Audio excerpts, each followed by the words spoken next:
Welcome to Narrated C2C Journal. Editor's Introduction. Pornography is as old as art itself, but unlike previous iterations distributed via painted vases, printing presses, movie theaters, or video, the internet offers unlimited hardcore sexual content that is easily accessible, anonymous for viewers, and nearly always free. As Elie Cantin-Nantel explains, this dramatic increase in availability creates serious problems for the physical and mental health of users, their families, and society at large, with children and young women at greatest risk. And if that sounds like a public health crisis everyone can rally around, you'd be wrong. Cantin-Nantel asks why so many governments, public health organizations, and academics are ignoring the porn problem. Almost everything, it seems, is a public health issue these days. Emboldened by their dominant role throughout the COVID-19 pandemic, public health officials now wield a list of things they consider to be within their area of expertise that goes far beyond traditional topics such as community hygiene and inoculations to cover all manner of social ills and economic issues.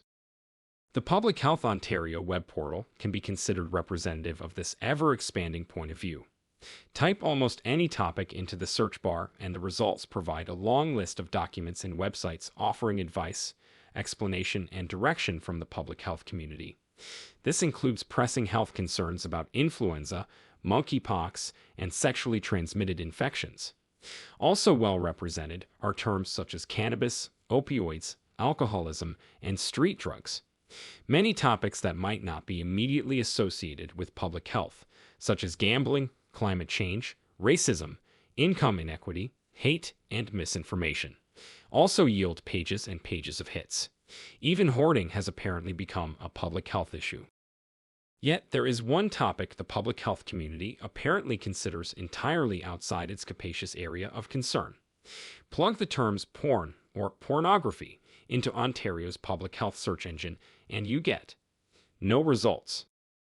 The modern ubiquity of porn. The public health community's lack of interest in the social, medical, and psychiatric effects of porn can't be due to an absence of supply. Today, pornographic content is available immediately and in immense variety and quantity to anyone with the most basic internet access. Many of the world's most popular websites are pornographic. Hardcore site Xvideos is currently ranked as the internet's 11th most visited website, putting it one spot ahead of Amazon, the global online retailer. Controversial Canadian site Pornhub is the 13th most visited website, with 38 billion visits annually. XNXX is 15th. Both get more daily visitors than more familiar destinations such as Yahoo, Reddit, or Netflix. In 2019, the equivalent of 6,650 centuries of pornography was consumed by Pornhub viewers. Quite often this content is entirely free. I call it the never-ending buffet of high-quality gourmet food delivered 24 hours a day free of charge. And you don't get full, says Corey Harushka, an Edmonton-based registered clinical and forensic psychologist and certified sex therapist, in an interview. A feature of our digital era, Harushka observes, is that, quote, we can now watch more pornography in an hour than would be typical in a lifetime during previous generations. End quote. Harushka and other experts agree that while the colossal scale of current porn consumption may be free, it is not costless. There is persuasive evidence of many significant health and relationship consequences arising from this endless digital buffet of sexual images.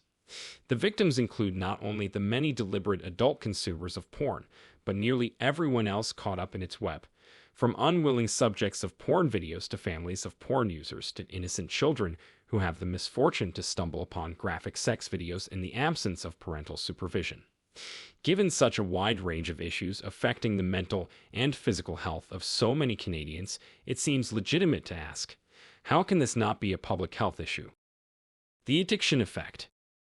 Viewing pornography can affect the brain in a manner similar to addictive drugs, stimulating the release of dopamine, a chemical neurotransmitter associated with feeling pleasure. Once a person's brain gets its first dopamine hit, it typically wants more to keep those good feelings coming. Over time, this can create a dependency effect in certain people who seek out ever greater stimulation to produce the same level of pleasurable feelings. To keep the dopamine flowing, some pornography consumers who once found pleasure in softcore titillation will find themselves turning to harder-edged varieties. Most people are not problematic in their porn use, observes Hrushka.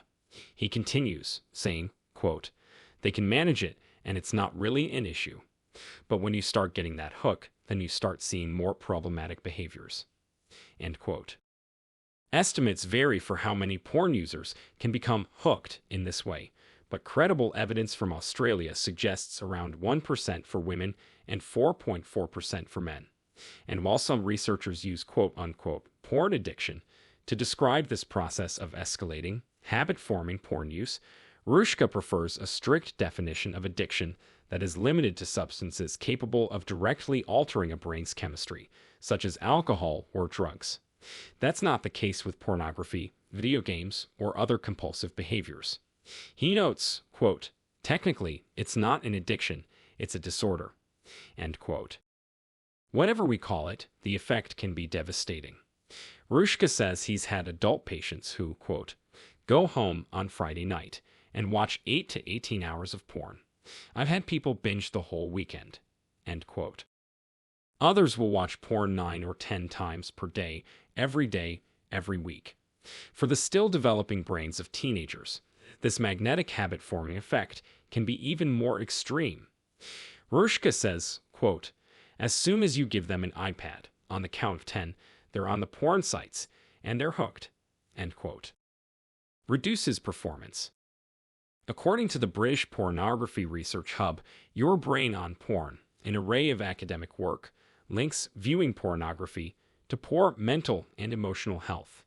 This includes loneliness, anxiety, depression, and feelings of shame. Porn use has also been associated with other antisocial behaviors, such as drug use, drinking, and violence. According to an academic study published in the Journal of Adolescence, quote, "Frequent users of the internet for pornography were found to differ in many social characteristics from the group that used the internet for information, social communication, and entertainment. X-rated material consumers proved to be a distinct subgroup at risk of deviant behavior." End quote. Ironically, watching people have sex may also impede actual sexual performance. In his widely viewed 2012 TEDx talk, The Great Porn Experiment, Gary Wilson, the founder of Your Brain on Porn, explains how pornography may be linked to difficulties achieving and maintaining an erection. Such claims are backed by more recent academic work. A survey of nearly 3,500 men aged 18 to 35 in Belgium, published in 2021, concludes the, quote, "prevalence of erectile dysfunction in young men is alarmingly high, and the results of this study suggest a significant association with problematic pornography consumption." End quote. Quicks Wilson in an interview with the anti-porn lobby group Fight the New Drug, quote, "Some guys discover they have trained intensely for the wrong sport. These young men had simply conditioned their sexual response to screens, isolation, constant novelty, shock and surprise, fetish porn, and watching other people have sex." End quote. Fortunately, Wilson concludes such problems often resolve themselves when sufferers quit watching porn and shift their focus to real-world partners. Like drug and alcohol addictions, pornography disorders can also have a devastating effect on relationships and careers. A report by the Wheatley Institute at Brigham Young University in Utah found that couples who consume porn experience a significant decrease in relationship stability and commitment. Marriages in which one of the parties consumes porn are twice as likely to end in divorce as marriages in which neither spouse consumes porn, although the causality is not clear. Similarly, employees who can't stop watching porn at work are more likely to lose their jobs. Children in porn. Regardless of the risks entailed and the causality, adult viewers of pornography are free to make their own decisions. The same cannot be said for the many children whose first contact with sexuality is the cesspool of internet pornography. Writing in The Atlantic last year, David French noted there are, quote, "two kinds of child pornography problems. The first involves the production of child pornography itself, the abuse of children photographed, filmed, and monetized. The second involves the remarkably early age at which children are now exposed to pornography, when they start to see the images that shape their minds and hearts. End quote. French's first problem is properly illegal and widely condemned, though it has proved impossible to eradicate. The second is largely dealt with by a shrug. According to Canadian research based on a survey of Ontario undergraduate students, the median age of first exposure by children to porn is 12 years old. Nearly one-third of the respondents said they first saw porn when they were a mere 10 years old. Some were as young as 5. Other research in the U.S. has further found that for a majority of teens, their first brush with porn is accidental rather than deliberate. Porn, in other words, has become so ever-present on the internet that it's nearly impossible not to find it. Unsurprisingly, this tidal wave of pornography consumption by still developing children and youth has been found to have far-reaching negative effects on their self-esteem, mental health, and views about sexuality into adulthood. Young boys who view pornography report feeling sexually inadequate, while young girls say they feel physically inferior. As French observes in The Atlantic, quote, "Women and men are reporting that their relationships are twisted and distorted by early exposure to porn, and that's contributing to an immense amount of pain, exploitation, and heartbreak." End quote. In a powerful essay in the online magazine The Free Press, entitled, "I Had a Helicopter Mom, I Found Pornhub Anyway," teenager Isabel Hogbin offers a terrifying testament to the unrestricted access young children have to pornography today. As the now 16-year-old Hogbin explains, quote, "The website has no age verification, no ID requirement, not even a prompt asking me if I was over 18. The site is easy to find, impossible to avoid, and has become a frequent rite of passage for kids my age." End quote. Hogbin said she was first exposed to porn at age 10. She writes, quote, "I saw simulated incest, bestiality, extreme bondage, sex with unconscious women, gangbangs, sadomasochism, and unthinkable physical violence. The porn children view today makes Playboy look like an American Girl doll catalog." End quote. The broader harms. It is not just the consumers of pornography, young and old, deliberate and inadvertent, who may be harmed by the vast supply of sexual images filling the internet. Also suffering are the people who comprise the content of many of these videos. Popular pornography websites, such as Pornhub, typically provide quote-unquote user-generated content. This means anyone with a video camera can create their own pornographic videos and upload them for all to see. And while laws require that participants in such videos be of legal age and give their explicit consent to be portrayed, some porn sites are notorious for overlooking these requirements. This has resulted in many disturbing cases of adults and children being filmed naked and/or performing sex acts without their knowledge or consent. In 2020, a New York Times article by Nicholas Kristof, "Children of Pornhub," caused international shockwaves with its portrayal of Serena Fleitas. When she was 14, Fleitas sent a nude video of herself to a boy she had a crush on. The video was subsequently uploaded to Pornhub, a porn site owned by the Montreal-based company Elo, formerly known as MindGeek, with devastating personal consequences. Afterwards, she was forced to leave her school, began using drugs, took to harming herself, attempted suicide several times, fought with her family, and left home. She told Kristof, quote, "A whole life can be changed because of one little mistake." End quote. At the time of Kristof's interview, Fleitas was 19 and homeless. She has since improved her life, thanks to donations generated by the Times story. Videos depicting actual child sexual abuse have been uploaded to internet porn sites with disturbing frequency. Cases include a mother who found her missing teen in a Pornhub video. The sexual abuser in this situation had posted 58 sex videos of the teenager. Then there's the infamous and now defunct porn channel, Girls Do Porn. According to the U.S. Department of Justice, it recruited women for modeling shoots and then forced them to make porn. One of the victims, Kirsty Althaus, a former teen beauty queen, testified she was drugged and then raped on camera. The lead perpetrator of this scheme, Ruben Garcia, received a 20-year sentence in 2020. In the wake of Christoph's New York Times expose and the resulting political furor, Pornhub announced several changes to its content policy. The site now requires, quote, all uploaders to affirm they have obtained and maintain valid consent and proper release documentation for all persons featured in all content uploaded to the platform. End quote. Layla Micklethwait is founder and CEO of the Justice Defense Fund, a U.S. anti-pornography lobby group. In an interview, she says she remains dubious about Pornhub's newfound commitment to privacy and consent. The system essentially trusts the uploader to comply, but as she points out, the uploaders are often the abusers. And even when victims are successful in getting their videos taken down, quite often they simply pop up on another site. Micklethwait says, quote, once a video gets uploaded to Pornhub, it can be viewed by 5 million users per hour who have the opportunity to screen record that crime scene or download it to redistribute it across the internet for the rest of the victim's life.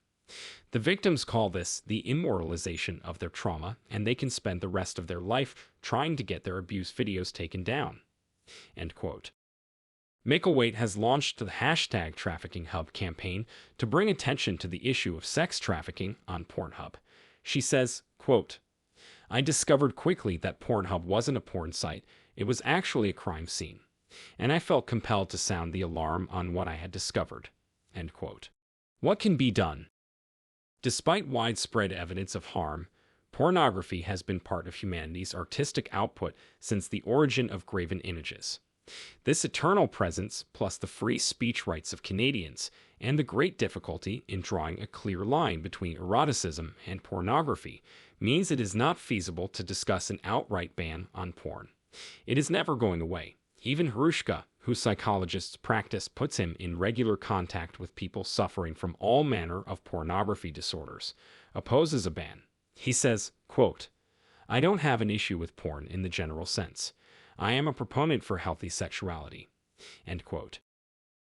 In some cases, he asserts, porn can even have positive health effects. Yet, the proliferation of modern porn has created many unmistakable and serious health consequences, both for its intended users and those caught in its wake. It is worth noting that while current technology has enabled an explosion in access, this followed a lengthy period in Western civilization when pornography was largely suppressed by cultural norms and legal force. Such social pressure lasted well into the 1950s and only gradually relaxed in ensuing decades. And even then, porn remained relatively limited in scope, expensive to buy, and hard to come by, until our digital age.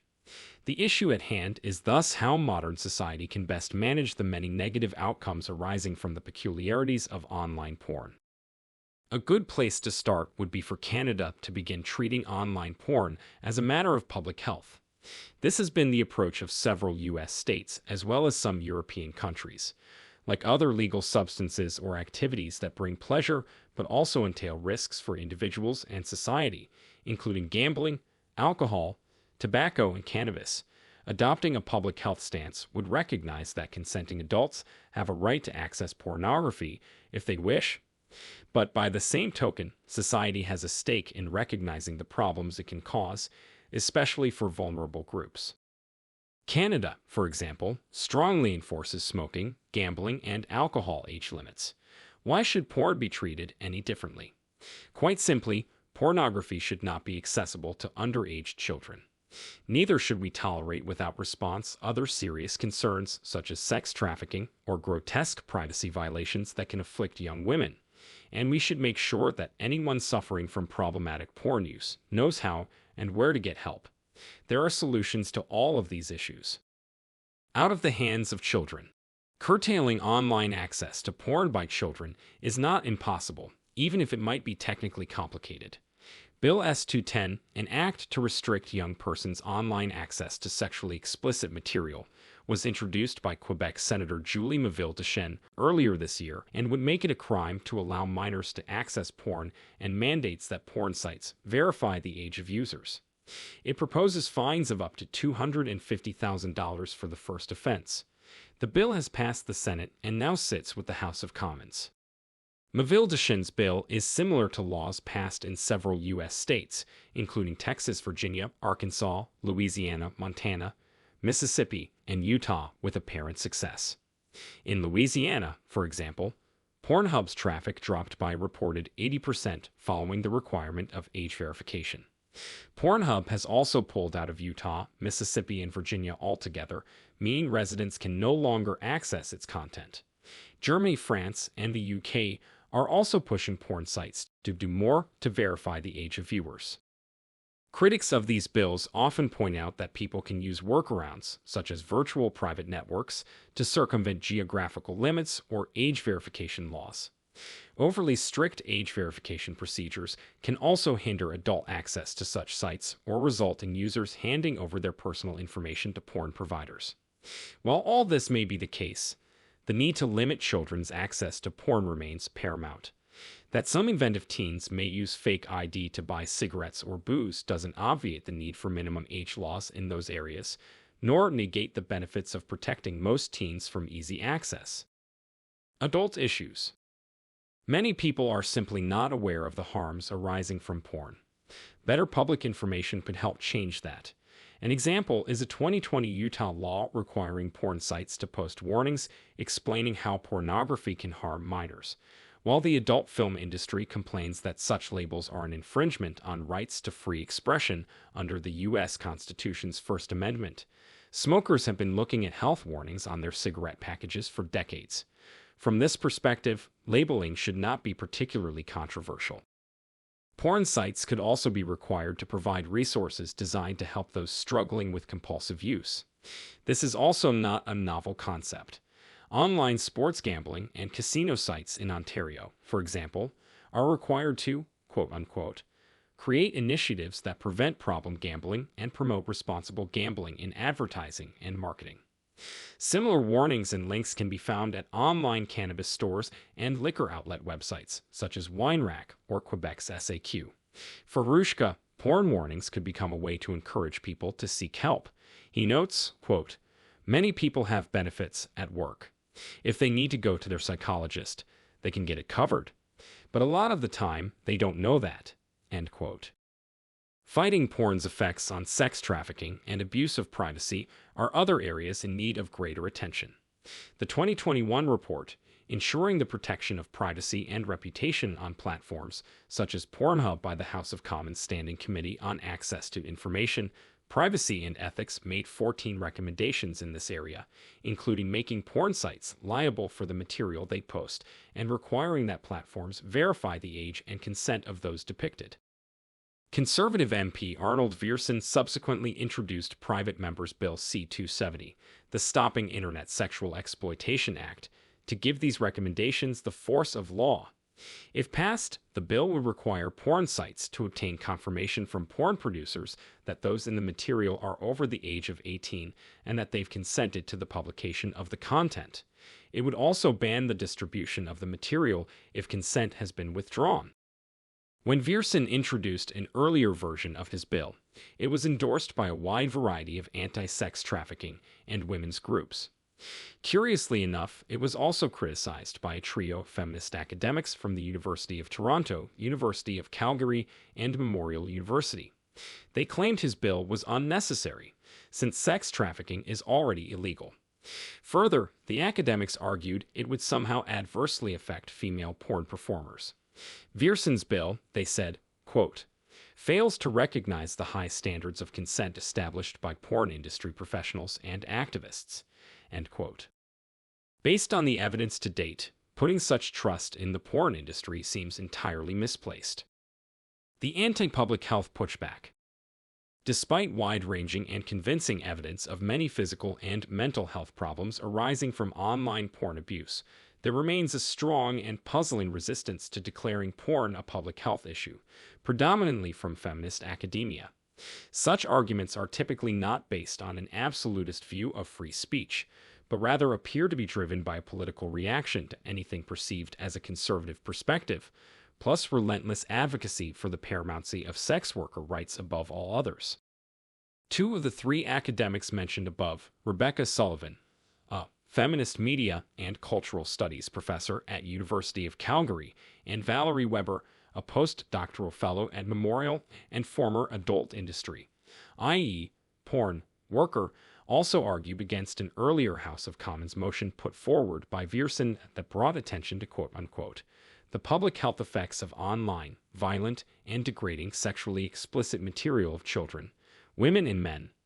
In their essay, Porn Not to Blame for Public Health Issues, in the conversation, the pair claim concerns about pornography are evidence of a quote-unquote moral panic rather than any real observed harms.